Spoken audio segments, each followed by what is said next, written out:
جنازہ کے ساتھ لوگ کہتے ہیں کلمہ شہادت، کلمہ شہادت تو جائز ہے، جنازے کے ساتھ پڑھنا کوئی ثابت نہیں ہے۔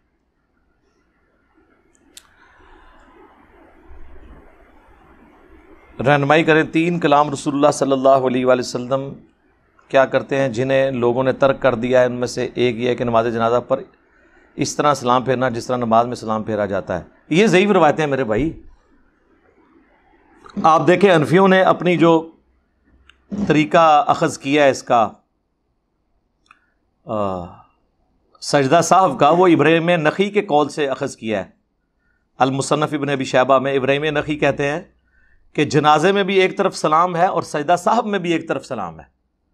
اب سجدہ صاحب کا تو انہوں نے ایک سلام لے لیا۔ سجدہ صاحب کے 5 طریقے ہیں، ان میں سے ایک یہ بھی ثابت ہے جو حنفی کرتے ہیں۔